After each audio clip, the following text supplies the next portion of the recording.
સ્કૂલમાં ભણતા જે વિદ્યાર્થીઓ એવી ફરિયાદ કરતા હોય કે અમે વાંચીએ છીએ બહુ પણ અમને યાદ રહેતું નથી, આવો એને માટે કથા કરીએ.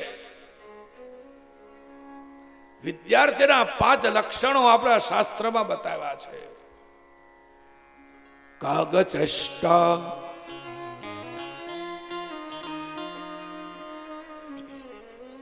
કાગચષ્ટાબકધ્યાનમ, શ્વાન નિદ્રા તથૈવ ચ, અલ્પાહારી ગૃહત્યાગી વિદ્યાર્થી પંચલક્ષણઃ. વિદ્યાર્થી જીવનના 5 લક્ષણો છે. આજે પણ વિદ્યાર્થી આ 5 લક્ષણોને ધારણ કરે, એની બુદ્ધિ સતેજ બને, એની યાદ શક્તિ દ્રઢ બને. કથા એ વસ્તુ છે, નાના બાળકો, યુવાનો, વૃદ્ધો બધાને માટે કથા આવે.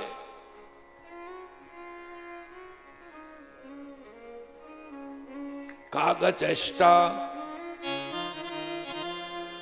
વિદ્યાર્થીમાં ચપળતા હોવી જોઈએ. કેવી? કાગડા જેવી.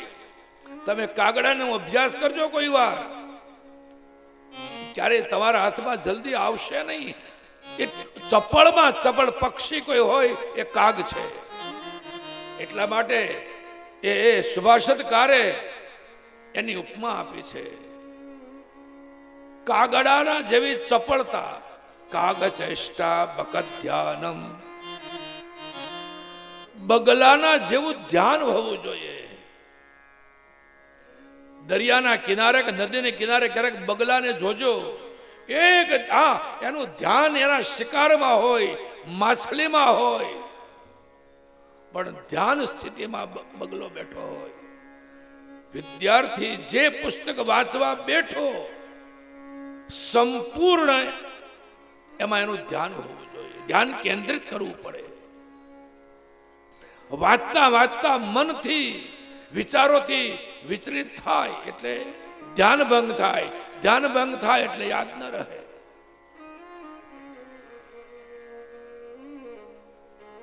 કાગચષ્ટાબકધ્યાનમ, બગલાના જેવી ધ્યાન વૃત્તિ હોવી જોઈએ વિદ્યાર્થીમાં. શ્વાન નિદ્રા તથૈવ ચ, વિદ્યાર્થીની ઊંઘ કેવી હોવી જોઈએ? શ્વાન નિદ્રા, કૂતરાના જેવી ઊંઘ હોવી જોઈએ.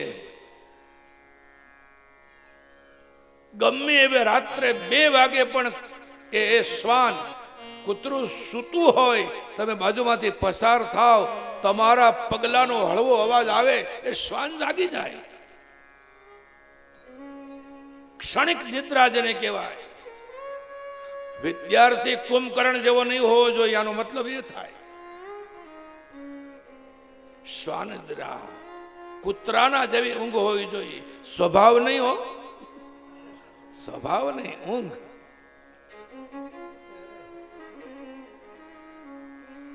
કાગચેષ્ટાબકધ્યાનમ, શ્વાન નિદ્રા તથૈવ ચ, અલ્પાહારી બ્રહ્મચારી.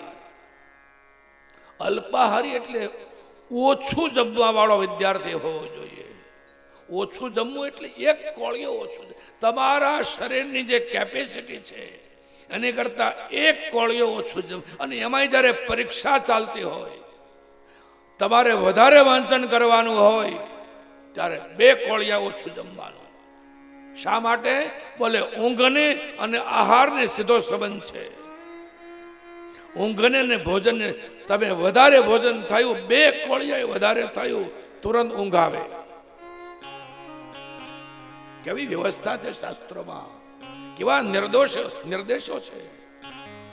તો વિદ્યાર્થીએ ખાસ કરીને પરીક્ષા ચાલતી હોય ત્યારે ખાસ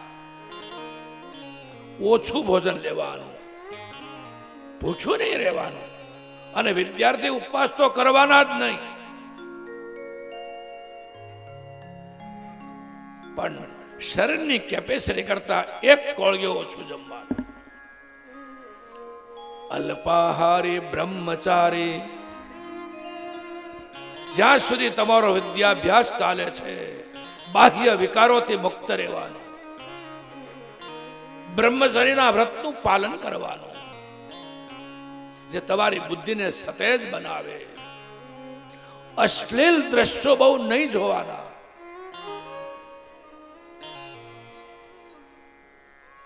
વિદ્યાર્થી પંચલક્ષણમ, એ વિદ્યાર્થી તેજસ્વી બને. સમય છે ભણતર. અને કહેવા દો આજના વિદ્યાર્થીઓને, ભાગવતના માધ્યમથી તમામ વિદ્યાર્થીઓને મારો સંદેશ છે, બેટા ખૂબ ભણજો. આજનો સમય એજ્યુકેશનનો સમય છે. 10 વર્ષ તમને મહેનત પડશે, પણ તમે ચાહતા હો કે અમારા બાપાએ જે મજૂરી કરી એ અમારે ન કરવી પડે, જે સ્ટ્રગલ અમારા વડીલોએ કરી એ અમારે ન કરવી પડે, એવું ચાહતા હો તો ખૂબ ભણજો. બેઠેલી સભામાં અથવા તો યુટ્યુબના માધ્યમથી સાંભળતા જે કોઈ વાલા વિદ્યાર્થીઓ આ કથાને સાંભળતા હોય એને સંદેશ છે, એજ્યુકેશન એ ત્રીજી આંખ છે. આજના સમયની માંગ છે, ખૂબ ભણો.